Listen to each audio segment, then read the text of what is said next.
کہ آپ سب سے پہلے تو اپنے امور کو نظم کے ساتھ انجام دیں. تلک جو ہے وہاں پر تیاری ڈوئی نپ نہیں پہنی ہے. اب کہ نپ کے پہنانے میں آدھا گھنٹہ 1 گھنٹہ یہ اسلام کے خلاف ہے, اسلام کے اصولوں کے خلاف ہے. اعوذ باللہ من الشیطان الرجیم. بسم اللہ الرحمن الرحیم. السلام علیکم ورحمۃ اللہ وبرکاتہ. وعلیکم السلام ورحمۃ اللہ وبرکاتہ. ایک بار پھر ہم تمام حاضرین کی خدمت میں خیر و مقدم کرتے ہیں. ہمارا جو موضوع ہے آج کا وہ ہے شادی خانہ آبادی. اس سے پہلے ہم آپ حاضرین کی خدمت میں حاضر ہوئے تھے اسی موضوع کو لے کر کے. یہ اسی موضوع کا دوسرا ایپیسوڈ ہے کہ جس کو لے کر کے آج دوبارہ آپ حضرات کی خدمت میں حاضر ہوئے ہیں. آج بھی ہمارے کچھ سوال ہمارے مہمان حجت الاسلام المسلمین عالی جناب مولانا سید رضا حسین رضوی صاحب سے شادی سے متعلق اور شادی کی رسم و رواج سے متعلق رہیں گے.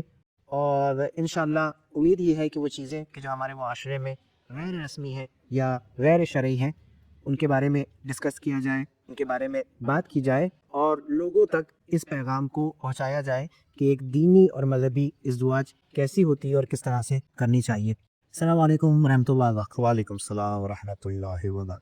اب اس سے پہلے آپ کی خدمت میں حاضر ہوا تھا اور کچھ سوالات تھے جو آپ سے شادی سے متعلق اور ازدواجی زندگی سے متعلق کیے گئے تھے. اسی چیز کو ہم لوگ آگے بڑھاتے ہوئے آج بھی حاضر ہوئے ہیں اور کچھ سوالات ہیں کہ جو کرنا ہے, جو عام طور سے ہمارے معاشرے میں عام ہے اور لوگوں کے ذہنوں میں آتے ہیں اور لوگ سوال کرتے ہیں, تو اسی سے متعلق یہ ایپیسوڈ بھی رکھا گیا ہے. تو اس میں پہلا سوال یہ ہے کہ شادی کی اہمیت اسلام کے اعتبار سے زندگی میں کیا ہے؟ دیکھیے, بسم اللہ الرحمن الرحیم. شادی کی اہمیت اگر ہم سمجھنا چاہتے ہیں تو ہم کو قرآن و حدیث کو دیکھنا ہوگا, روایات کو دیکھنا ہوگا. جی, کہ سب سے پہلے تو آپ فلسفہ یہی سمجھ لیں, اسلام نے روحانیت کو منع کیا ہے جی, اور ازدواجی زندگی کو اسلام نے حقیقت کی. صحیح سے اگر اسلام کے اندر روحانیت کی زندگی ہوتی تو خود رسول پاک صلی اللہ علیہ وآلہ وسلم کبھی بھی آپ شادی نہ کرتے. آپ نے تو ایک وقت میں 4 اور پھر اس کے ساتھ آپ نے 9 شادیاں مختلف مواقع کے اوپر تمام کہا جائے کہ دیکھیے پوری زندگی کو تو آپ نے کی. تو اگر تجرد کی زندگی اور صرف اللہ سے لو لگانی کی زندگی یعنی ربانیت کی زندگی صحیح ہوتی اور اس کو اللہ پسند کرتا تو اللہ کے رسول اتنی شادی کیوں کرتے, اللہ کے رسول اس کے اوپر زوری کیوں دیتے. لیکن اگر ہم دیکھتے ہیں آپ کی زندگی کو تو ایک زمانہ وہ ہے کہ جب آپ غار حرا کے اندر ہیں اور پروردگار عالم کی وعدات کو انجام دے رہی ہیں.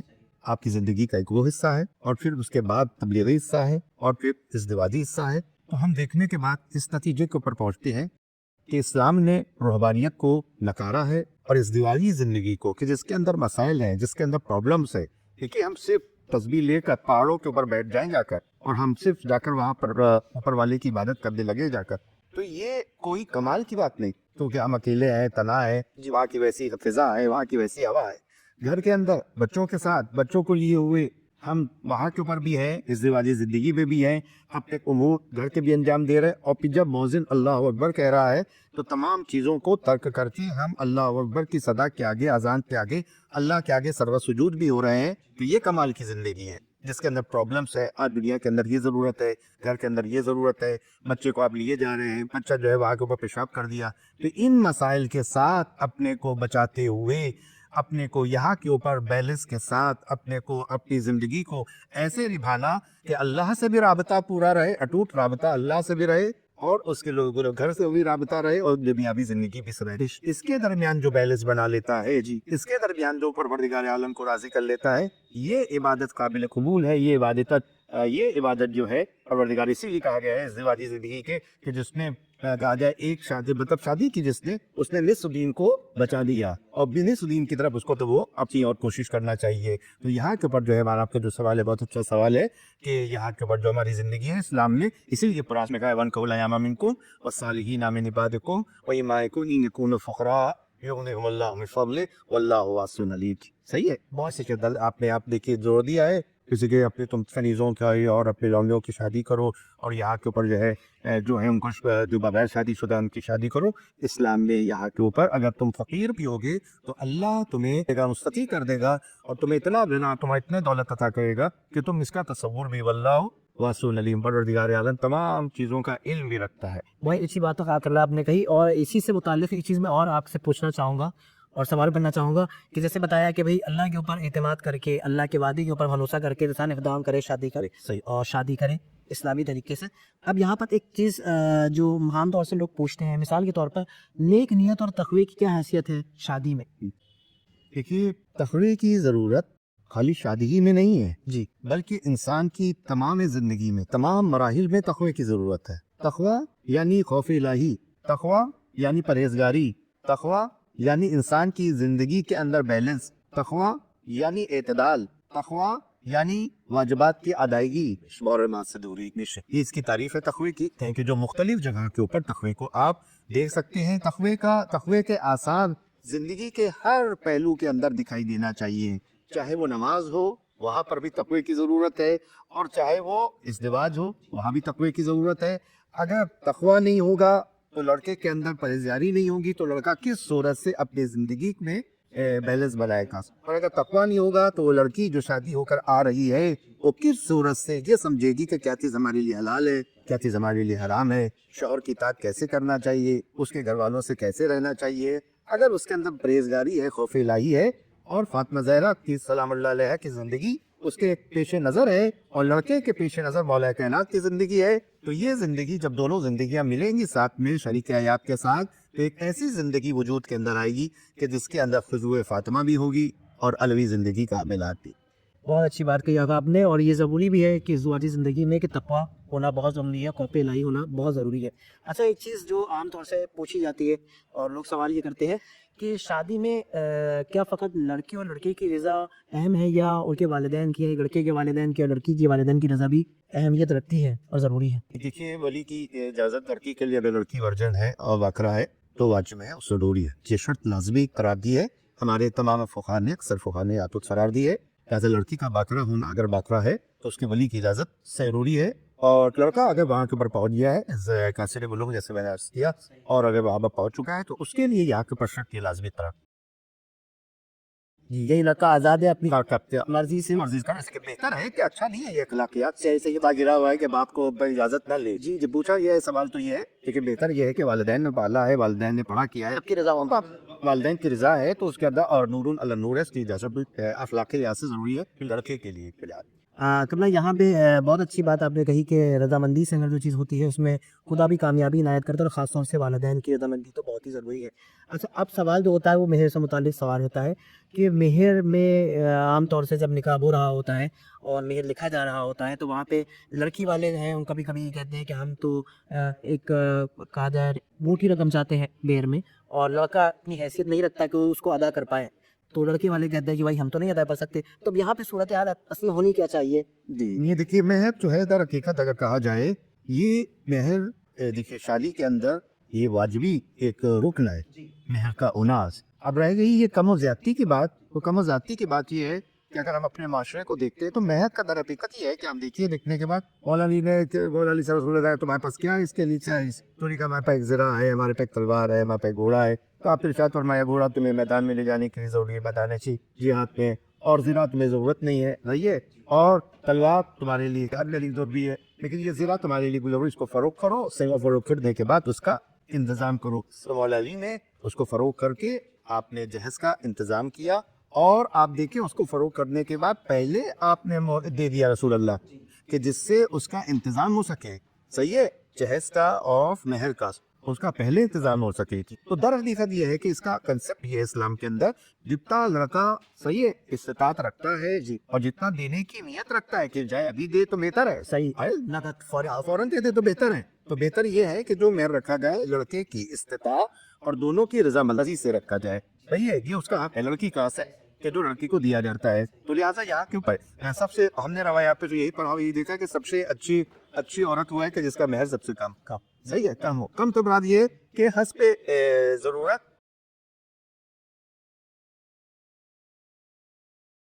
اور جیسا تقاضا ہو اس لحاظ سے اتنا رکھنا چاہیے کہ جتنا وہ ادا کرنے کی طاقت رکھتا ہو تاکہ وہ ادا کر سکے. یہ واجب الادا ہے. جی بہت لوگ تو اکثر جو ہے شادی کر لیتے ہیں اس کے 10 سال کے بعد اپنی گردن ہلا رہے بیوی کے سامنے، ارے معاف کر دیا، یہ معاف کر دیے. ایسے تو سبھی معاف کرا لیتے. اس طرح کا کنسپٹ نہیں اسلام کے اندر ہے، بلکہ آپ اگر پہلے دے دیں مہر شادی کے وقت دے دیں معجل تو سب سے اولا ہے. نہیں بھی دے رہے ہیں اگر تو اس وقت جو ہے آپ دینے کی نیت رکھتے ہو اور اتنا مہر ہونا چاہیے تو لڑکے کی حسب استطاعت ہو. جس کے اندر اس کو دے دے. یہ اپنے اپنے زمانے کے لحاظ سے. اور آج کل یہ میں کا سلسلہ بن گیا. جہاز شادی میں جائیے جی میرے شریف بڑھ دیے. آپ جب بڑھتے ہیں تو کہتے ہیں 14,000. یہ 14,000 شریف ہے کہاں سے جی؟ پتہ ہے کہتے ہیں مہر فاطمی بڑھ دی. وہ سمجھتے یہ مہر فاطمی ہے جی. یہ مہر فاطمی آقا نہیں ہے. مہر فاطمی آپ اندازہ لگا لیجیے کہ یہاں کے اوپر جو ہے وہ 14,000 ان لوگوں نے آئمہ کی نسبت سے 14,000 لوگوں نے تبرکن بنا لیا ہے. یہ شے یہ مہر فاطمی نہیں ہے. مہر فاطمی ایک راجیو پرندہ رسا یہ جو چاندی کے دام ہے اس کے آپ بیچ ہوتی ہے ایک کہتے ہیں 1 کلو کچھ گرام. جی جی جی صحیح ہے. وہ جو مہنگائی ہوتی جائے گی جو مہنگائی ہوتی ہے اس کے حساب سے جو چاندی کی قیمت بنتی ہو وہ مہر فاطمی سے اکول کر لیے. اکول کرنے کے لیے وہ کتنے گرام میں ہے وہ آپ دیکھیے گا چیک کیجیے گا تو بالکل بالکل پرفیکٹ آپ کے آ جائے گا. جو جتنا بندہ ہے 1 لاکھ سے آج کل چاندی کے دام مہنگے چل رہے ہیں. 2 لاکھ سے اوپر چاندی ہو گئی ہے. تو اگر اس کو دیکھا جائے تو مہر فاطمی سے اکول کرنے کے بعد جتنے گرام بنتا ہے اتنا مہر فاطمی وہاں جو شرعی میں نہیں وہ شرعی ہوگا وہ مہر فاطمی ہی کہلائے گا. ورنہ جو دونوں کی رضا سے ہو جائے وہی شرعی معنی کا. بہت اچھا جواب آپ نے دیا. یعنی کسی کے اوپر پریشر نہیں ہونا چاہیے، نہ لڑکے کے اوپر اور نہ لڑکی والوں کے اوپر. اگر یہ ایک سوال اہم بھی ہے اور خاص طور سے یہ عام طور سے ہمارے مولانا اعزاز سے متعلق سوال ہے کہ شادی میں الحمدللہ پیسہ بے حق خرچ کیا جاتا ہے، چاہے وہ ڈیکوریشن کی بات ہو، چاہے وہ کھانے پینے کی بات ہو، اور چاہے وہ فوٹوگرافی کی بات ہو. لیکن شادی میں جو سب سے اہم چیز ہے وہ ہے نکاح. اور نکاح کے لیے عام طور سے علماء اور عالم دین کو بلایا جاتا ہے کہ وہ آئیں اور نکاح کر کے پڑھیں. لیکن جو عام طور سے دیکھا جا رہا ہے کہ بھائی شادی میں جہاں اتنا پیسہ خرچ کیا جا رہا ہے وہی اگر ایک مولانا کو 10 بجے یا 12 بجے رات میں بلا کر کے نکاح پڑھایا جا رہا ہے اور آخر میں اپنی خوشی سے جو بھی ان کو ہدیہ دیا جا رہا ہے وہ تقاضوں کے لحاظ سے بہت کم ہے. تو اس چیز میں بہرحال آپ کا کیا کہنا ہے؟ امت اسلامیہ سے تمام مسلمانوں سے اور بالخصوص مولا کائنات کے چاہنے والوں سے یہ اپیل کروں گا، یہ گزارش کروں گا کہ آپ سب سے پہلے تو اپنے امور کو نظم کے ساتھ انجام دیں. جو شادی کی ٹائمنگ ہے نکاح پر تو آپ لکھ دیتے ہیں کارڈ کے اوپر 8 بجے حدیثہ کے ساتھ اور 8:20 کے اوپر وصلت نکاح جی صحیح ہے. اور آپ اس کے بعد آپ کی شادیاں ہو رہی ہیں زیادہ تر کروں گا آپ کا بھی بھی بدل جاتی ہے. ہم لوگ کو بھی جانا آتا ہے اتنا لیٹ ہو جاتا ہے اتنا لیٹ کہ وہ شب بدلنے لگتی ہے. رات کے 12 بج جاتے ہیں اور وہاں کے ان کا انتظار ہو رہا ہے وہاں پہ ان کا انتظار ہو رہا ہے. ارے وہ آ بھی گئی یہ بھی مثال کے طور پہ بارات آ گئی. اب جو جا رہے ہیں اجازت دیں وہ کہہ رہے ہیں کہ ابھی تک جو ہے وہاں پہ تیاری دو یہ نپ نہیں پہنی ہے. نپ کے پہنانے میں آدھا گھنٹہ 1.5 گھنٹہ وہاں کے بہت صرف ہو جاتا ہے. تو یہ وقت کا بیجا استعمال اور وقت کو برباد کرنا بھی جیسے کھانے کا برباد کرنا گناہ ہے جی جیسے اسراف ہے ویسے وقت کا برباد کرنا بھی ٹائم کا اپنا برباد کرنا بھی یہ اسلام کے خلاف ہے، اسلام کے اصولوں کے خلاف ہے. 10-15 منٹ دیر ہو جائے تو کوئی بات نہیں ہے لیکن اتنا زیادہ تاخیر ہو کے کہ دوسرا دن لگ جائے، نحس تاریخ لگ جائے، شہادت کی تاریخ شب لگ جائے تو بہت ہی زیادہ خطرناک ہو جائے گا. لہٰذا میں اپیل کروں گا کہ اس بات کا ٹائم کا سب سے بڑا خیال رکھیں کہ 2 وقت ہے اس کے اندر کریں. ایران کے اندر تو علماء کے گھر کے بجا کے دونوں کا پڑھ دیا جاتا ہے، کوئی حرم میں آپ پڑھ دیا جاتا ہے ٹائم کے اوپر اور پھر اس کے بعد جو ہے آپ بھی اس کے بعد دعوت کیجیے ولیمہ کیجیے جو بھی کیجیے. لہٰذا میری یہ بھی گزارش ہے کہ آپ ان کو کیا نام ہے الیکٹریشین کو ہزاروں روپیہ خرچ کر رہے ہیں، ٹینٹ کے اوپر ہزاروں روپیہ خرچ کر رہے ہیں، کھانے کے اوپر ہزاروں روپیہ خرچ کر رہے ہیں. جو بیچارہ آپ اس کو بلا کے لا رہے ہیں جو سب سے اہم کام انجام دے رہا ہے، جو آپ کی ذمہ داری ہے، جو حرام کو حلال کر رہا ہے، آپ وہاں کے اوپر اس کے ہدیے کے اندر اس قدر کنجوسی کرتے ہیں تو اس کے اندر بھی کبھی لفافہ جیب کے اندر جاتا ہے کہ آدھا دکھائی دیتا ہے کہ آدھا اندر چلا جاتا ہے کہ ہو سکتا ہے مولانا نہ لے، ہو سکتا ہے مولانا کہ لے رہن دیے. ہم کبھی خالی دے دیتے ہیں کبھی خالی دے دیا اور کاش کے اس کے اندر. تو اس کا وقت کا کہنے کا ہمارا مقصد یہ ہے اس لفافے کی قیمت کو سمجھیں کہ یہ جو ہم دے رہے ہیں یہ ایک اس کو دے رہے ہیں کہ جس نے وہ چیز جو حرام تھی ہمارے لیے شریعت کے اندر لا کر اس کو حلال قرار دیا ہے. یہ جو اگر خرچ کریں گے اس راہ کے اندر یہ اسراف نہیں ہے بلکہ اس کا حق ہے. زیادہ سے زیادہ ہم کو دینا چاہیے، زیادہ سے زیادہ علماء کو، زیادہ سے زیادہ جو ہے ان افراد کو کہ جو دین کے خدمت گزار ہیں، دین کے لیے وہ اپنے رات و دن خدمت کو انجام دے رہے ہیں. ان کے تقاضوں کو ان کی ضروریات کو مد نظر رکھتے ہوئے ہمیں راہ مولا کے لیے اور اہل بیت کے لیے زیادہ خرچ کرنا چاہیے. ان کا حق اس سے زیادہ ہے. جی بالکل، بہت اچھی بات کہی اور اس چیز کا خیال ہمیں ہونا بھی چاہیے جس طریقے سے ہم دوسرے افراد کے اور دوسرے لوگوں کے حق کو ادا کر رہے ہیں اسی طریقے سے اگر ایک عالم یا ایک مولانا کو بلا رہے ہیں اس کے بھی حق کو ہم اسی طرح سے ادا کریں. اگر ایک آخری سوال یہ ہے کہ شادیوں میں رسم و رواج بہت زیادہ بڑھ چکی ہے اور روز بروز بڑھتی جا رہی ہیں اور ظاہر سی بات ہے غیر اسلامی رسومات بھی ہماری شادیوں میں شامل ہو رہی ہیں.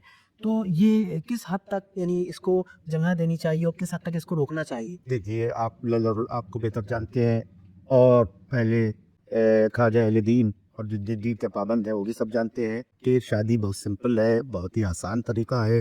اس کے اندر کوئی بھی ایسی چیز نہیں ہے کہ جس سے لوگ پریشان ہوں، لڑکی والے پریشان ہوں، ان کے اوپر بیجا بوجھ آئے، ضرورت اس کے لیے جو کہا جائے. کہیں بھی اسلام چاہتا ایسی کوئی بھی رسم و رواج تائی کے اوپر بھی داخلہ نہیں ہے. جتنی بھی ہم نے پریشانیاں کھڑی کی ہیں اب یہ بیجا رسم و رواج کے وہ ہو رہی ہے، ساچک ہو رہی ہے، وہ دیکھیں بیدی ہو رہی ہے، وہ دیکھیں ماجا ہو رہا ہے، وہ دیکھیں اس کے بعد چوتھی ہو رہی ہے، یہ سب. اس کے بعد جوتا چوری کیا جا رہا ہے، پھر گاڑی 8 بار آگے کی جا رہی ہے، 10 بار پیچھے کی جا رہی ہے. صحیح ہے. تو یہ سب جتنی بھی چیزیں ہیں یہ سب بیجا رسم و رواج ہے جو ہم نے خود اپنے لیے سردرد، غریبوں کے لیے بوجھ ان کو بنا دیا ہے. لہٰذا ہم کو اس سے زیادہ پرہیز کرنا چاہیے ہے اور کوشش کرنا چاہیے ہے کہ اہل بیت علیہ السلام کی خوشنودگی کے لیے ان کے بتائے ہوئے راستے پر چلتے ہوئے، جیسے اہل بیت علیہ السلام نے شادیوں کے اندر آپ نے ہم کو اپنی سیرت دی ہے، اس کو زندہ کرنا چاہیے ہے اور اس کو آسان بنا کر جتنی لڑکیاں غریب بیٹھی ہوئی ہیں ان کو موقع دینا چاہیے کہ ان کی شادیاں بھی بہتر سے بہتر طریقوں سے ہو جائیں. یہ جب ہمارے نوجوان اس کے لیے کھڑے ہوں گے، رسم و رواج کو ختم کریں گے اور اپنی شادی کو آسان کریں گے، امام زمانہ علیہ السلام کو خوش کریں گے، تو ان کو ان کی خوشنودی امام کی چاہیے یا عوام کی خوشنودی چاہیے؟ اگر امام زمانہ کی خوشنودی چاہیے تو ان بے رسم و رواج کو ختم کر کے امام زمانہ جل اللہ تعالیٰ فرض شریف کی کہا جائے ان کی خوشنودی کو ہمیں پیش نظر رکھ کر شادیوں کو انجام دیں.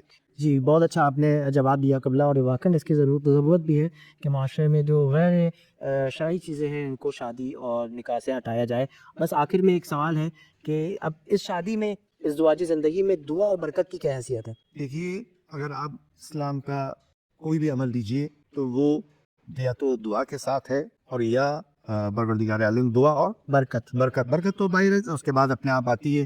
آپ دیکھیں، آپ کھانا کھا رہے ہیں، بسم اللہ الرحمن الرحیم، کھانا ختم کر رہے ہیں، الحمدللہ رب العالمین، پانی پی رہے ہیں، اس کا بھی یہی حق ہے، اس کا بھی یہی حق ہے. تو شادی کے اندر جہاں کے پر آپ دیکھیں گے کتنے بھی اعمال ہیں، نکاح سے لے کر آخر تک سب کے اندر اللہ کو یاد کرنا ہے. اور جہاں کے اوپر دیکھے کہ اللہ تعالیٰ نے کتنی وہ جو دعا قبول ہونے کے مراحل بنائے ہیں کہ جہاں جہاں قبول ہوتی ہے اس میں پر اللہ کہ جب صیغہ نکاح پڑھا جا رہا ہوتا ہے اس وقت میں پروردگار عالم دعاؤں کو مستجاب کرتا ہے، قبول کرتا ہے. ہاں بھیا دعا کرو، جت کہا کرو. پھر اس کے بعد لڑکی کا آنا، پھر اس کے بعد جو ہے شادی ہو کر آنے کے بعد تو پانی میں اس کا پیر دلہ پانی کو گھر کے کھانچ کا کونوں کے اندر چھڑکنا باللہ. آپ دیکھیں شادی کے جو آداب ہے اس کے اندر آپ دیکھیں تو یہ بتا رہا ہے کہ شادی ایک عبادت ہے، اور جہاں پر عبادت ہوتی ہے وہاں پر برکت خود بخود آنے کا راستہ بچ جاتا ہے. تو جہاں جہاں کے اوپر شادیاں شرعی لحاظ سے ہوتی ہے اور جہاں پر ائمہ معصومین کو بلاتے ہیں، ان کو دیتے ہیں، کہا دے کہ دے کر ولاؤں میں رکھتے ہیں. تو اگر ہم اس نیت کے عنصر کے ساتھ شادی کر رہے ہیں اور اہل بیت علیہ السلام کی سیرت کے ساتھ شادی کر رہے ہیں تو یہ اہم عبادت ہے، یہ ایک اہم فریضہ ہے جو انجام دے رہے ہیں. جیسے حج انجام دیتے ہیں، جیسے روزہ انجام دیتے ہیں، جیسے زکات دیتے ہیں، ویسے یہ شادی ایک فریضہ ہے. اگر یہ عبادت سمجھ کے انجام دیا جائے گا تو برکتیں چاروں طرف سے گھیر لے گی، رحمتیں چاروں طرف سے گھیر لے گی. علی اور فاطمہ کی دعاؤں کے سائے میں یہ شادی ہوگی تو اس میں برکتیں کیوں نہیں. جزاک اللہ فضلہ، بہت شکریہ. آج ہم اپنے اس ایپیسوڈ کو یہیں پر ختم کرتے ہیں اور اللہ کی بارگاہ میں دعا کرتے ہیں کہ خداوند متعال ہماری شادیوں کو، ہمارے نکاح کو، ہمارے گھروں کو اسلامک قرار دے. اور انشاءاللہ اسی کے ساتھ ہم دوبارہ آپ حضرات کی خدمت میں حاضر ہوں گے. والسلام علیکم ورحمۃ اللہ وبرکاتہ. وعلیکم السلام ورحمۃ اللہ وبرکاتہ.